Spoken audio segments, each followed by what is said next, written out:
Good morning, friends, faculty, and fellow students.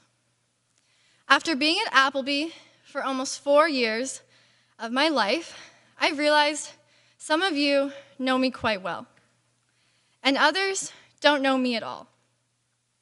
So I thought, let's get the ball rolling with some fun facts about Jade. I've been playing soccer for a long time. I've discovered that I'm better at defense than I am forward. I've come to realize that I actually like being part of a team. I know what I need to do to become a better soccer player, and so I work on improving those skills. Most importantly, I really love soccer, and I enjoy playing the game. So, in short, soccer makes me happy. I'm an okay writer. I'm still learning the rules of grammar and different writing techniques to become a more clear and precise writer. As well, I try to read a lot to continue to develop and improve my style. Most importantly, again, is that I love writing, and I'm really happy when I'm doing it and when I've created something. I am terrible at math. I usually don't get it. And despite working with teachers and tutors, I always feel as if I'm 2 steps behind everyone else. Even if by some miracle I get the right answer, which doesn't happen often, it doesn't make me happy, and I don't enjoy it. And so, I have finally amputated it from my life. Goodbye, math, and physics, and chemistry, and never getting into a good school, never being a doctor, and goodbye to my whole future. What have I done? What am I going to do with my life now? Well, that is what I thought for a long time. I thought this because I got caught up in the stereotypical definition of educational success that my peers or society or parents or universities or all the above had led me to believe. Or maybe I'd done it to myself. I don't know.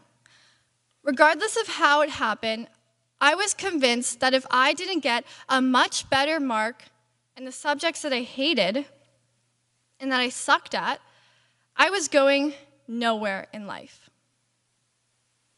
Slowly, by talking to guidance, graduates, my parents, researching universities and careers, I began to realize that there are lots of great options out there that will allow me to do the things that I love, to do the things that make me happy, to do the things that I'm good at, and to have a great and overall successful career.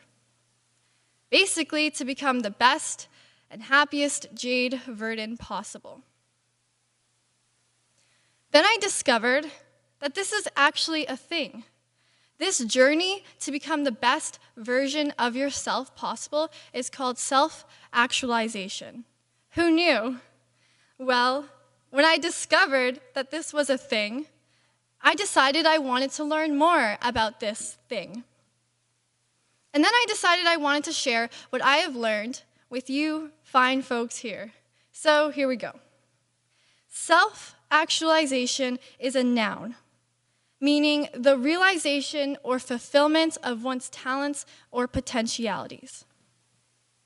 It has been described as a quest, a pursuit, a desire to understand what you are good at, what makes you happy or fulfilled, how you can make the most positive impact on your life, and then taking the steps to make that happen. So it's basically the journey to become fully alive. Oh, and to find the meaning of life. No big deal. Okay, sorry. I'll tread back to the shallow end of the pool before I hurt myself. But in all fairness, it is not as heavy as it sounds, actually. Thanks to Appleby and other schools we've gone to, we've all been forced on the journey of self-actualization for years. Think of all the field trips, exercises, activities you've been forced to take part in. chemistry, physics, gym class, history, French, 10K walks across the frozen tundra of Temagami.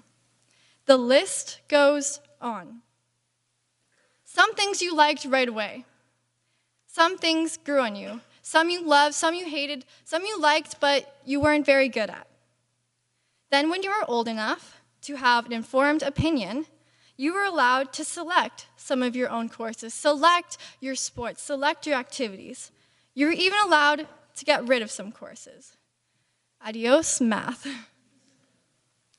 All of this has been a journey of self-actualization. So, congratulations. And congratulations is the right word. Not to get too preachy, but we should all feel good and extremely thankful that we have the privilege, the luxury, to go on this journey called self-actualization. You see, this concept comes from Maslow's hierarchy of needs pyramid, and it is at the very top of this pyramid. A human can only afford to work on self-actualization once all their basic needs have been met. Those are the needs for food, water, shelter, sleep. Then you have to work to meet your safety needs.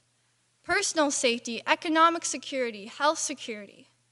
Then there are needs of friendship, family, and/or a significant other. Finally, there's a need for self-esteem, to be respected and to respect oneself. Only once all those needs are met are you truly able to work on becoming the best version of yourself possible. As I'm sure you know, most people in the world don't have the luxury of trying to find the whole meaning of life or how to be the best versions of themselves possible. They have to spend their waking hours working to get water, working to get food, or to escape persecution, or to find work, or to get medical aid, or all the above. Thanks to winning the lottery of birth, most of us have our basic needs covered. Now, I don't think we should feel guilty about this, but I do think we have a certain obligation, even a responsibility to maximize all the opportunities we have access to that others don't. And to do all we can to become the best versions of ourselves possible. Why? Pick up any newspaper, local, national, international, or go to news websites. Global warming, disasters, racism, religious persecution, wars, human rights violation, mass extinction. The list goes on. These are major problems that we, the future, are going to inherit. Our communities, our countries, our planet, our species need a lot of help. And we are going to have to provide that help. To put simply, the junior varsity version of yourself likely won't cut it. The world needs the varsity version of you. And the journey towards self-actualization is one way to get there. Okay, but let's forget about the world right now and its troubles and break it down to a personal level. As the great Canadian philosopher Drake once said, YOLO. You only live once. People say that stuff all the time, but how many of us really stop and think about what that means and then make choices based on the fact? You only live once, so it makes sense to do all the things you can to have a happy life, a fulfilling life, a life that makes things better for those around you. In order to make that happen, we all must at least go on some journey of self-discovery and self-realization to figure out what we like, what we don't like, what we are good at and what we struggle at, what can provide us with a good living and what could lead to financial struggle. What I mean by that is, you may like writing like me, so you may want to become a journalist. But then you realize that you have to work a lot harder than other professions in order to make money. So you ask yourself, I better really love being a writer, and be willing to sacrifice financial stability, or I must find another outlet for my writing. Another example is that you maybe love the music and the arts, but your parents are strongly encouraging you to be a doctor or an engineer. That's not a terrible idea, but it may lead you to one day wake up and realize that you don't like what you've been doing for the, 40 to 60 hours a week for the rest of your life, and that's going to hurt. So, we owe it to ourselves, to our family, to our community, to our future world, to become self-actualized, to become the best versions of ourselves possible. And so far, it's been pretty easy. For most of us, our schools, our parents have forced us to try new things and push ourselves, which has allowed us to achieve some level of self-discovery.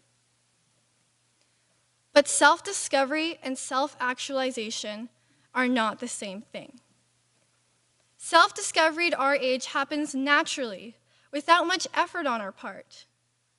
But once we learn what we like, what we are good at, what can provide us with a fulfilling life, and what can provide us with a good life, we need to actively put in the effort, make the tough choices, make the hard decisions and commitments that will help us all get there.